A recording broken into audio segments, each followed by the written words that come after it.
ஆரம்பிச்சிட்டியா உன் வேலைய? முதல்ல டிவி ஆஃப் பண்றீ. ஏய் ஷூ ஆஃப் பண்ணு.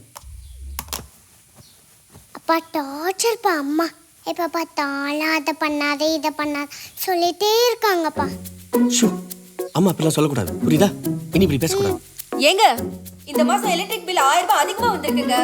மீட்டர்ல ஏதாவது ப்ராப்ளம்னு கொஞ்சம் பார்க்க சொல்லுங்க.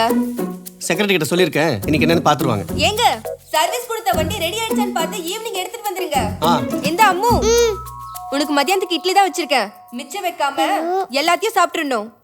சாப்பிடாம கொண்டு வந்த அதேதான் உனக்கும் உங்க அப்பாவுக்கும் நைட் உப்புமா பண்ணி கொடுத்துருவேன், சொல்லிட்டேன். அம்மா எனக்கு இட்லி வேண்டாமா, காஞ்சி போயிருமா. எனக்கு தயிர் சாதம் தாமா வேணும். ஆமாண்டி, நீ விக்டோரி மகாராணி பேத்தி. உனக்கு ஒரு டிஷ் உங்க அப்பாவுக்கு ஒரு டிஷ் செஞ்சு போடுறதுக்கு இதைத்தான் சாப்பிடணும்.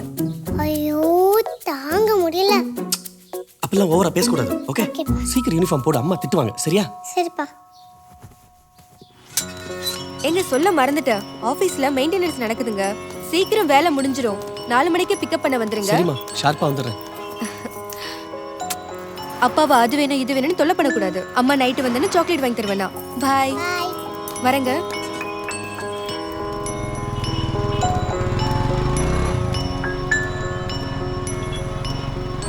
அப்பா ஏன்பா அம்மா எப்போ பார்த்தாலும் திட்டிக்கிட்டே இருக்காங்க?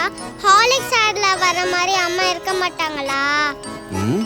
அப்படி இல்லடா, நம்ம அம்மா ஹார்லிக்ஸ் ஆட்ல வர அம்மா விட ரொம்ப நல்ல அம்மா, சரியா? பாப்பா உனக்கு ஒண்ணுமே தெரியல. இந்த அம்மாவை கட்டினது பதிலா வேற அம்மாவை கல்யாணம் பண்ணிருக்கலாம்ல. அது இல்லடா, அப்பா வேலைக்கு போகல, அதான் அம்மாக்கு டென்ஷன். அதான் அம்மா வேலைக்கு போறாங்கல்ல, அப்புறம் என்ன? அப்படி இல்லை செல்லம், நமக்கு செலவெல்லாம் ஜாஸ்தி ஆகுதுல்ல, அதுக்கு அம்மா சேலரி பத்தாது. அடுத்த மாசம் அப்பா வேலைக்கு சேர்ந்ததுக்கு அப்புறம் நீ ஆசைப்பட்ட மாதிரியே ஒரு குட்டி கார் வாங்கி உன்னை ஸ்கூல்ல விட்டதுக்கு அப்புறம் தான் அப்பா ஆபீஸ் போவேன், ஓகேவா? Jolly jolly jolly. Daddy daddy, நான் தான் ஃப்ரண்ட் சீட்ல உட்காருவேன், அம்மாவை பின்னாடி சீட்ல உட்கார சொல்லுங்க, சரியா? ஓகேடா, அம்மாவை ஃப்ரண்ட் சீட்ல ஏற்றவே வேண்டாம், ஓகேவா? ஓகேப்பா. ஐயோ ஐயோ அம்மு, என்னாச்சு போறா? நாடா நீ அம்முக்கு ஒரு இவ்வளவு கிளம்புடா. நாடா ஒரு மாதிரி எசு கட்டா. அம்மு சீக்கிரம் ஓடிடா, கிளம்புடா கிளம்புடா. அம்மு அம்மு செல்லம் கடந்தடா செல்லம். அம்மு இலக்கியா இலக்கியா, ஐயோ அம்மு, ஐயோ அம்மு கடந்தடா. யாராவது அம்மு.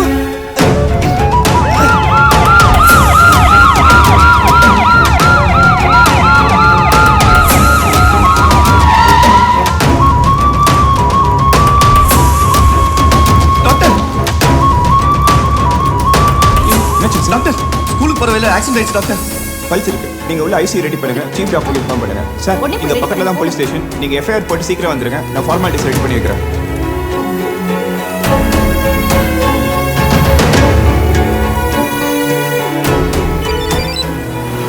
ஹலோ, என்னங்க? நம்ம குழந்தைக்கு ஆக்சிடென்ட் ஆயிடுச்சு. என்ன சொல்றீங்க? யாரோ பைக்ல வந்து இடிச்சிட்டு போயிட்டாங்க. ஹாஸ்பிட்டல்ல சேர்த்திருக்கேன், காவேரி ஹாஸ்பிட்டல்ல. என்ன போலீஸ் ஸ்டேஷனுக்கு போயிட்டு எஃப்ஐஆர் போட்டு வர சொல்லிருக்காங்க. நீ கொஞ்சம் சீக்கிரம் ஹாஸ்பிட்டலுக்கு வந்துறியாமா? இதோ உடனே வந்துருங்க.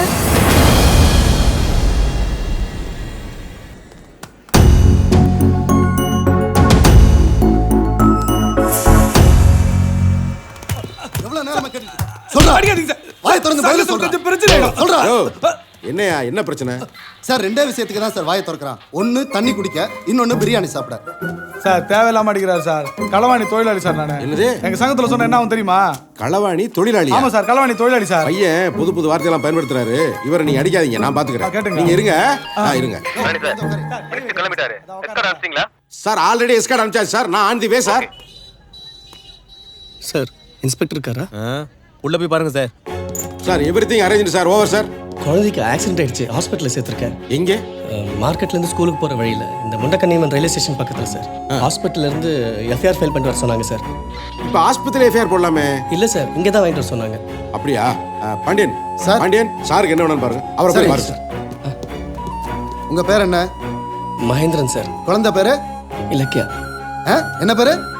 இலக்கியா சார். இலக்கியாவா? எந்த ஏரியா? மயிலாப்பூர் சார். ஆக்சிடென்ட் எப்படி நடந்துச்சு? 2 பேர் பைக்ல வந்து இடிச்சிட்டு போயிட்டாங்க சார். எந்த ஹாஸ்பிட்டல்ல சேர்த்திருக்கீங்க? Kaveri hospital sir. ஆழ்வார்பேட்டை காவேரி ஹாஸ்பிட்டலா? ஆமா சார். நீங்க போங்க, நான் ஹாஸ்பிட்டல் வந்து பார்க்குறேன். Okay sir.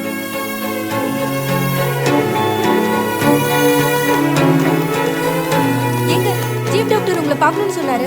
என்னாச்சு? தெரியலங்க, ஆனா இன்னும் குழந்தைய ஐசியூல தான் வச்சிருக்காங்க. எனக்கு ரொம்ப பயமா இருக்குங்க. டாக்டர் எங்க இருக்காரு? அவர் ரூம்ல. போய் பார்க்கலாம். கொஞ்சம் கண்டிஷன் மானிட்டர் பண்ணுங்க. Good morning doctor. டாக்டர், காலையில் ஆக்சிடென்ட் ஆன குழந்தையோட பேரண்ட்ஸ் வந்திருக்காங்க. Please sit down. நீங்க போங்க. ப்ரொசீட் பண்ணுங்கம்மா. Okay doctor. குழந்தைய காப்பாத்திடலாம். என்ன இதுவே ஒரு 30-35 வயசுல நடந்திருந்தா காம்ப்ளிகேஷன்ஸ் என்னென்ன வரும்னு நம்ம பார்க்க வேண்டியிருக்கும். இன்ஃபேக்ட் ஒரு சின்ன தும்மினா கூட அது வேற என்னென்ன ட்ரிகர் பண்ணணும்னு நமக்கு தெரியாது. இதை சப்டியூடல் ஹெமட்டோமான்னு நாங்கள் சொல்லுவோம். இந்த ஆக்சிடென்ட்ல ஏற்பட்ட கன்கஷனால வந்தது. டாக்டர், எப்படியாச்சும் குழந்தைய காப்பாத்துங்க டாக்டர். Please doctor. கண்டிப்பா ஒரு சின்ன மார்க் கூட இல்லாம அந்த குழந்தைய 3வது நாள் எழுந்து ஓடி ஆடி விளையாடுற மாதிரி பண்ணிடலாம். Thanks doctor. இதோட எக்ஸ்பர்ட் டாக்டர் குப்தா மும்பையில் இருக்காரு. அவருக்கு நான் ஏற்கனவே இந்த ரிப்போர்ட்ஸ்லாம் அனுப்பியிருக்கேன். அவரோட அப்பாயின்மெண்ட்டை வாங்கிட்டோம்னா அவரே வந்து இந்த ப்ரொசீஜர் பண்ணிட்டு போயிடுவார். முன்னாடினா ஸ்கல்லெல்லாம் ஓப்பன் பண்ணணும். இப்போ அதுக்கெல்லாம் அவசியமே இல்லை. ஒரு சின்ன இன்செஷனில் முடிச்சிடலாம். Okay doctor. என்ன ஒன்று, ஒரு 20-25 லட்சம் ரூபா செலவாகும். இதுக்கெல்லாம் நீங்கள் தயார்னா we can start importing the medicines. பண்ணிடலாம் டாக்டர். தென் டாக்டர் குப்தாவோட ஏர்லியஸ்ட் அப்பாயின்மெண்ட் வாங்கிடலாம். Okay doctor. As it is குழந்தை ஸ்டேபிளாக இருக்கா. எவ்வளோ சீக்கிரம் நீங்கள் பணத்தை ஏற்பாடு பண்ணுறீங்களோ அவ்வளோ சீக்கிரம் நம்ம ட்ரீட்மெண்ட் ஆரம்பிச்சிடலாம். இம்மீடியட்டாக அரேஞ்ச் பண்ணிடுறேன் டாக்டர். Thanks doctor. என்ன டாக்டர் இவ்வளோ சிம்பிளாக சொல்லிட்டீங்க? இவ்வளோ காம்ப்ளிகேட்டட் கேஸை பேரண்ட்ஸ் கிட்ட கேஷுவலாக கன்வே பண்ணிட்டீங்க. அவங்க நம்மளை நம்பி வந்துட்டாங்க. நம்ம நம்பி கொடுக்காம வேறு யார் கொடுப்பா? அதே நம்பிக்கையோட அந்த குழந்தையோட உயிரை காப்பாற்றுவோம். Okay, let's bank on doctor Guptas experience. He is an expert. Fine doctor.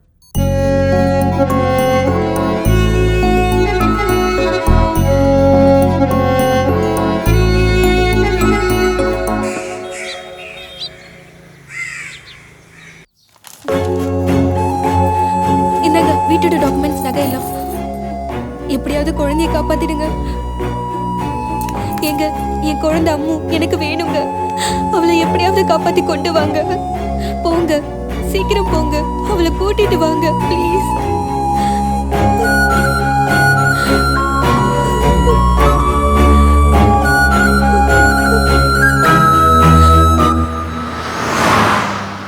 இல்ல நீ கேட்குற பணம்லாம் கொடுக்க முடியாது. இல்லை சேச்சி, என் பொண்ணு ஹாஸ்பிட்டலில் ரொம்ப சீரியஸாக இருக்கா. அவளை எப்படியாச்சும் காப்பாற்றி ஆகணும்.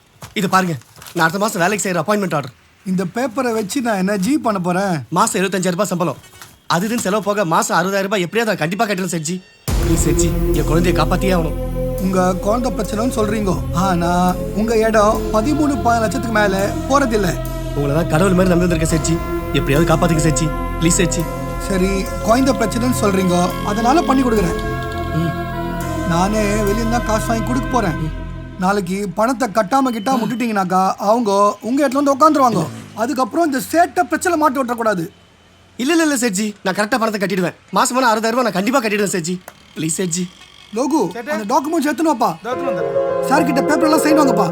சார். இந்தாங்க சார், இல்லை போடுங்க. இந்தாங்க ஜி, போடுங்க.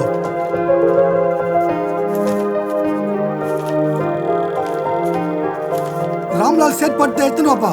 கொண்டாட சேட்டை.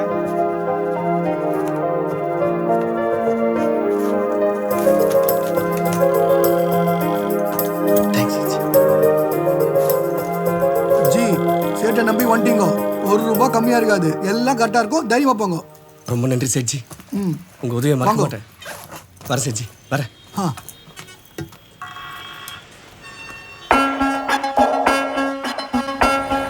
Auto auto. எங்க சார், எங்கே போனோம்? ஆழ்வார்பேட்டை. ஆழ்வார்பேட்டிலங்க சிக்னல் பக்கத்தில் தான், காவேரி ஹாஸ்பிட்டல். 50 ரூபா சார், உட்காருங்க சார். முருகா, அப்பா குழந்தை குணமானோடனே சரி வரும்.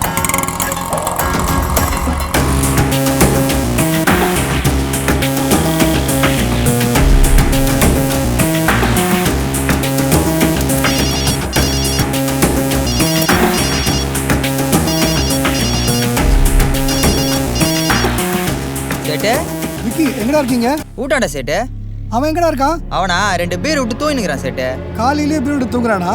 இப்பதான் ஒருத்தர் லட்சம் வாங்கிட்டு போயிட்டு இருக்கான். கிளம்புங்கடா, நம்ம கண்ணோட தான் போறான். சரி சேட்டு, தோ போறேன் சேட்டு. தோ உடனே போறேன் சேட்டு. ஏய் வேலை ஏந்திரா, டேய் ஏந்திரா. பூச்சி வேலை குத்துது, ஏந்திரா. ஏன் சார், சேட்டுகள்லேருந்து வந்தாலே ஹோட்டலுக்கு போனோம், பாருக்கு போனோம்னு சொல்லுவாங்க. நீங்கள் ஆஸ்பத்திரி போகணும்னு சொல்கிறீங்க. குழந்தைய ஹாஸ்பிட்டலில் சேர்த்துருக்கேன். அதுக்கு அங்கே பணம் கட்ட போகணும். அப்படியா சார்? கொஞ்சம் ஃபாஸ்ட்டாக போறியாப்பா? ஒன்றும் கவலைப்படாதீங்க சார், பாபா இருக்கார்ல அவர் எல்லாத்தையும் பார்த்துப்பாரு.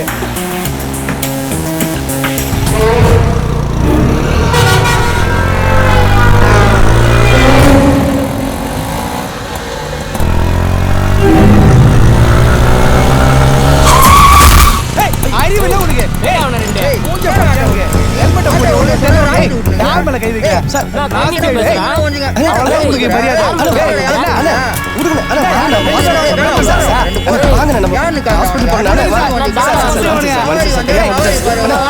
ஏரியாக்காரன் பாக்கல. காலி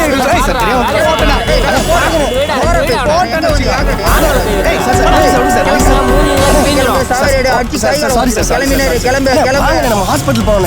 நீ ஆஸ்பத்திரி சொன்னதுனால தான் அவங்களை விட்டேன், இல்லைன்னா குமுறி இருப்பான் அவனுங்கள. பணத்தை காணும். பணமா? இங்கதான் வச்சிருந்தேன் பணம் பையன் சார். சார் என்ன சார் சொல்றீங்க? 20 லட்சம் ஹாஸ்பிட்டல் கட்ட வேண்டிய பணம். 20 லட்சமா?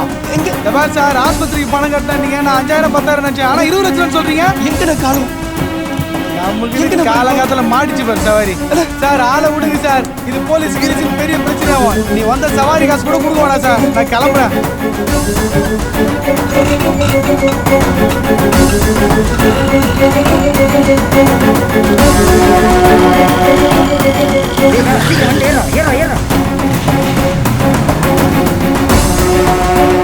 ஹலோ ஏமா, ஆட்டோல வரும்போது பணம் தொலைஞ்சு போயிடுச்சு. பணம் தொலைஞ்சு போச்சா? நீ கவலைப்படாதம்மா, நீ பாப்பா கூட போலீஸ் ஸ்டேஷன் போயிட்டு கம்ப்ளைண்ட் பண்ணிட்டு உடனே வந்துடுறேன்.